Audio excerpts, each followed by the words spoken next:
This is Shaun Sport in podcast form. The Perth Heat didn't get over the line. no. Unfortunately, lost the Claxton Shield, which they've won 1,000 times over. They went down 2-1 to Adelaide. First game they won. Yep. And the two games that were then played over in Adelaide, and we went down. So that was unlucky for the boys, but they're always competitive. And the Perth Heat have been a strong brand for a long time. So keep up the good work. The big talk over the weekend, obviously Saturday night with the Perth Scorchers. Nat, you were there. Yeah. Even I watched it. It was bonkers to be in that stadium with 54,000 people, all screaming for the one team. Like, there's the only person I saw barracking for the Heat was Ian Healy, who was sitting not far away from us. But it was when Cooper Connolly hit that first six. Honestly, the place, if it had a roof, it would have been blown off. I've never heard noise like it. Yeah. And I've been at an AFL Grand games, Final, and it's nothing like that. It was unbelievable. My brother said exactly the same thing. He said the atmosphere was unbelievable. Yeah. For me, who wasn't there and being at a party, and Nathan, you were the same being at a house. Yeah. The people started gravitating. Yeah. So, everyone's spread out at this a party I was at to start with, and people are just all over the place. And then, one by one, people start getting there. And most of the time, leading up to it, you're teeing off on the fact that how could they be losing this game? Yeah, that's right. Yeah, that's right. They were red hot. The Heat finished fifth, so Yes. they'd had a sort of fairly amazing run to even make the final. 3 of their test players had gone. They were underdogs of the highest order, and when they posted 176, we're like, we didn't think they were going to be this good. The one thing that was really getting me during that whole first innings when the Heat going well and they were winning was that they kept putting up, and this was rightly so, the West Australian teed off on the Brisbane Heat. Called them nobodies. It's disgusting. Yeah, I really think it's disgusting. And I agree. you're trying to win your own home state, right, behind them. As a state, you should have some real, Respect. respect. And you know what also it was don't like fire up and- the opposition. Are you joking? And at the end, when they had lost, the cheer from the crowd was very loud for the Brisbane Heat. So Yeah. it's just a very respectful thing. I've never really paid attention when the cricket is on the television because it's cricket. But it clearly explains what's going on with the words. It says how many balls you need. And how many, Nathan, it does. And I was like, okay, they've got they need this many runs for and they've got this many balls, and that's how they have to do it. It's like watching a movie with subtitles, wasn't it? It finally clicked, and I went, oh. Gotcha. I can follow along. Never bothered to read it. That was amazing. Well done. 5th title. We'll be talking about that a bit later on too. And the Wildcats. We're catching up with Lachy Reid in about an hour's time and talking about his day along as being the sideline announcer. Yep. You'll hear all about that. But well done to the Perth Wildcats because they're under enormous pressure. I'd be surprised if they go much further. They made it very hard for themselves by playing so badly against Cairns on Friday night, but they scraped through. Yeah, I'm not sure how I feel about their coach, John, really. But anyway, we'll talk about that a bit later on with Lachy. But well done to the Cats. Well, it was an important day for the Wildcats yesterday. They were able to get over the line and get back in the finals after a hiatus of 1 year last year. A disappointment of a state. I know. Lachy Reid has been the lucky charm, as we know, for the Wildcats. They brought him into the fray only a couple of weeks. Was it last week, Nat? A couple of weeks ago for Retro Round. They went back and he did such a great job. It's let's get him back again. He's the rabbit's foot of the of the sporting world, Lachy Reid. He is, Nathan. He was brought into the fray yet again yesterday. Had a very important role. We're going to speak to him about it now. G'day, Lachy. Hello, guys. How are you? We are great, Lachy. No, how are you? Look, I'm not great. My wedding anniversary this morning, and with a corked calf, probably not a lot of action going to go on today. To be honest, I'm on crutches. Mate. Things aren't too bad. We're going to put a tarp over the workbench, are we? Hey, Lachy, so why don't you tell everyone what happened? Yeah, what stage of the game was it? Well, Nat, look, it was the buzzer had gone, let's just say, at the end of the game, and Lachy thought he'd join in with the rest of the crowd and jump into the air and throw his fist into the air. And as he did that, he felt a real pop in his calf and thought, holy crap, I'm in a little bit of trouble here. I went a little white. I felt like I was going to faint. It does hurt. Yeah, I've done a calf. It's not fun. Calf's not fun. I'll be honest with you, I've never done any injury really in my life, and this one was hurting a fair bit. So, look, a goose, an idiot, a fool, you can call me whatever you want, to be honest.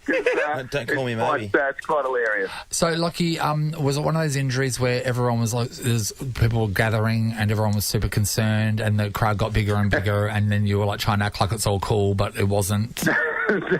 Well, to be honest, when I did it, I had to go straight over and interview Jesse Wagstaff. I thought it was on my haunches, and he goes, "What's going on?" I said, "Oh, mate, I've just done my calf." There was no concern for Jesse at all. He just laughed and he almost fell over himself, the old man. So, no one cared about Lachy doing his calf, and probably fair enough too, because the Wildcats had won, so that's all we cared about. Yeah, and they won by enough. That was the big thing. You're right, Nat. It was the margin. But the best part is, Lachy, because you work for a TV station, they made sure they highlighted it on the news last night to make sure if any West Australian wasn't at the RAC Arena, that everyone got to share in it.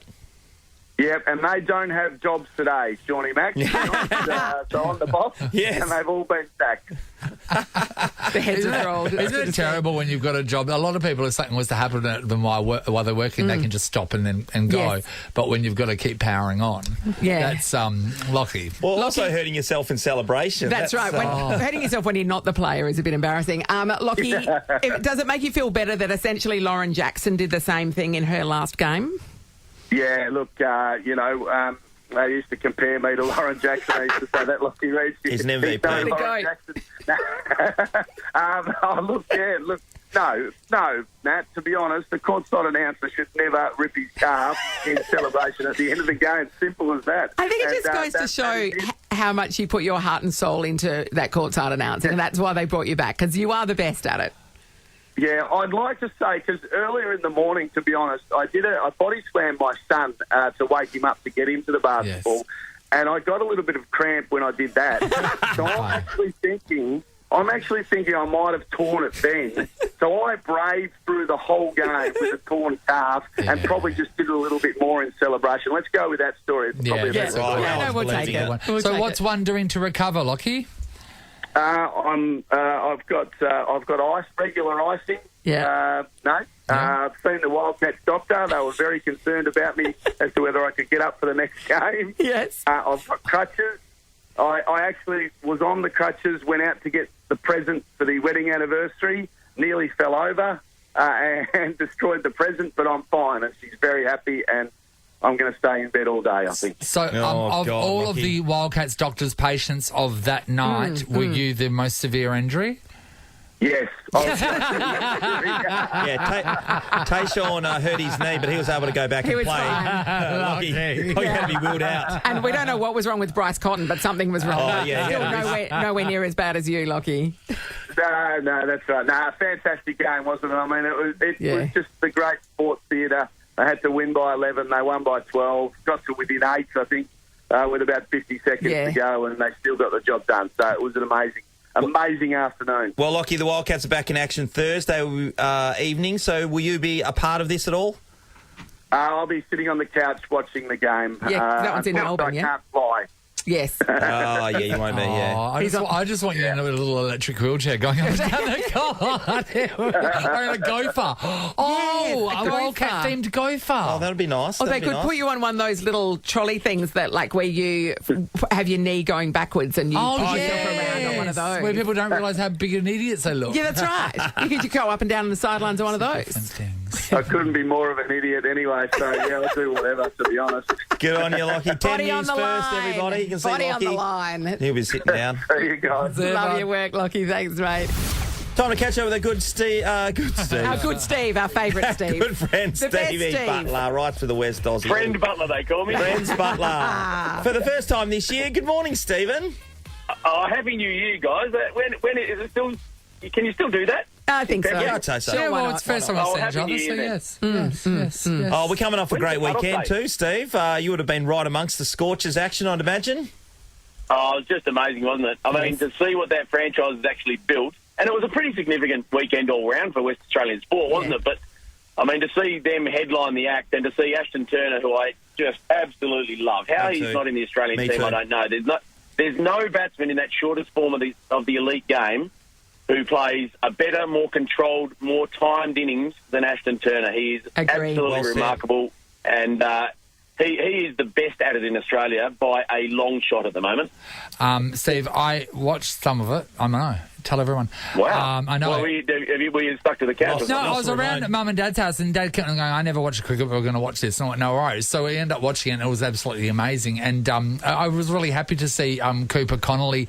The fact that, you know, even though he's been playing, this was his this is the moment when this is the thing that's going to kick off his next phase. Well, he hadn't really been playing because he'd faced 11 deliveries in the competition before that night, and then he faced 11 more and made a name for himself. Yeah, but just to see the moment that someone's career is really going to kick off is a pretty special thing. And I bet you any money that he never thought that this was. It probably doesn't dawn on you.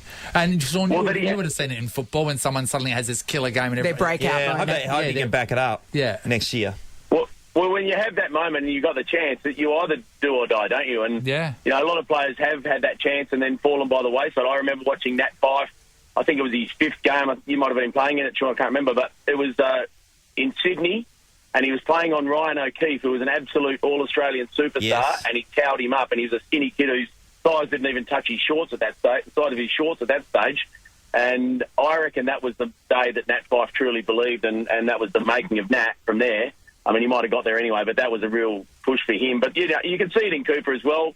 And, you know, what a great stage to do it on. And to have... the critics were suggesting he shouldn't have even played, that he should have been left out because of his inexperience. But his inexperience might have been a bonus too, because he went out there with that attitude to say, well, you know, you can judge me all you like, but here I am on the big stage and have some of that. He really seized the moment, and that was because at that point, that was after the horrible Ashton Turner run out, which is one of the worst things I've seen. Between that and the Stevie Eskenazi one, where he just didn't put his bat down. It's like, what are they doing? This is the final. What was he doing? Everybody would have excused him if he hadn't won the game for us. Do you know what I mean? Like at that point, everybody looked at one another and went, we're in massive trouble here. And if the eventuality had been that they'd lost at that point, you know, you would have accepted it. But the way he seized that moment and just went berserk, you've got to admire the guts of the guy. I think we all just scream out for a hero that's going to show the courage that we all wish we had. Yeah. and he did it. He just stood up and showed the courage. It's actually, it rings very true to me at the moment, because I'm sitting outside a place where Shaun showed plenty of that in his day, the East Randall Football Club. I thought it was one of the TABs. Yeah, the Palmyra tab. That's where he went before and after. Yeah. I was just checking the blood on one of the point posts out there. It did smell a bit like yours, Shaun. So it smells like money. Steve, they're doing a huge job there at the moment. I went past there the other day. There's not much left there. Old Shaun. There's a bit going on. What do you think about Cooper's hair, though, Shaun? Because you had glorious hair. They kept talking about it like a mullet, but to me it looks like a 16th century monk.